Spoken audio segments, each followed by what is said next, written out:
From the time I was born, I was known as the sensitive one in the family. I spent a lot of time crying. Singing Rockabye Baby was banned when I was 2.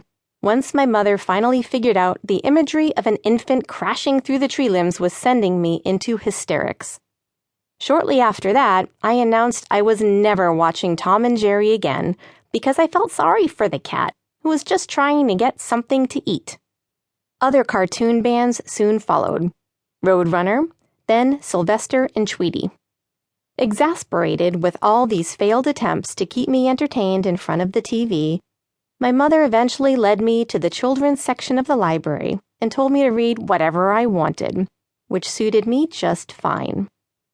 When I was 4, my favorite place to hang out and collect my thoughts was under the kitchen sink, where I would curl up next to the Windex in complete darkness and ponder the mysteries of the universe.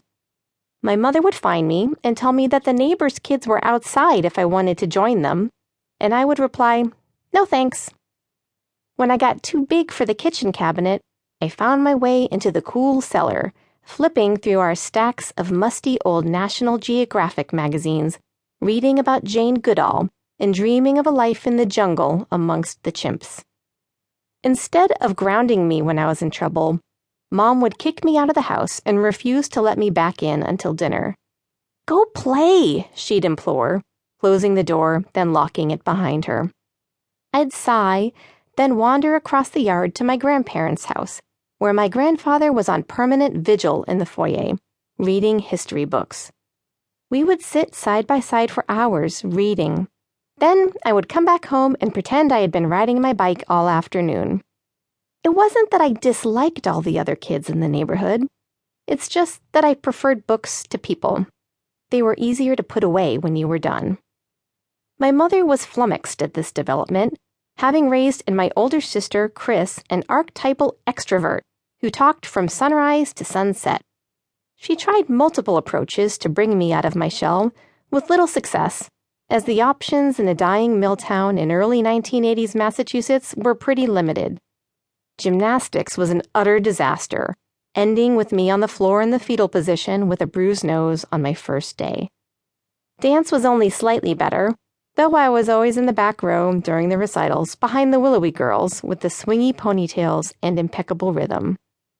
There's no joy in repeated attempts to squish yourself into a mold that you know deep in your heart is not one you are meant to fill. I soon learned that the less I drew any sort of attention to myself, the less anyone would think to ask me to do something I hated. Team sports, Girl Scouts, couldn't handle the door-to-door cookie sales. Lest you think I was unhappy scurrying around the margins of society quiet as a mouse, I can assure you every day I evaded the notice of my fellow man was a victory, another day in my calm and peaceful fortress of inner solitude. It didn't take me too long to finally discover the comfort of being surrounded by animals. I was 5 when this was first revealed to me. "I have something to show you," said my Jeju, the Polish word for grandfather, in his heavy accent one afternoon. Eyes twinkling with excitement, he led me to the garage. I wondered what it could be. Candy, I decided. Those little ribbon candies that always stuck together in a big, sticky, splintered mess. Or maybe a doll. Jeju and I were close, and I could always count on him to spoil me. Jeju, a World War II refugee, was a deer hunter.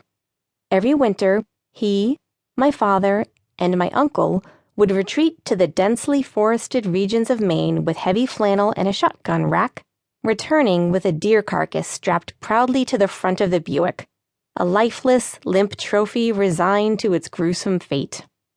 Assuming I was one with nature the way the rest of the family was, Jeju thought I would be delighted and overcome with pride to see the gutted deer body hanging from the rafters. Not so much.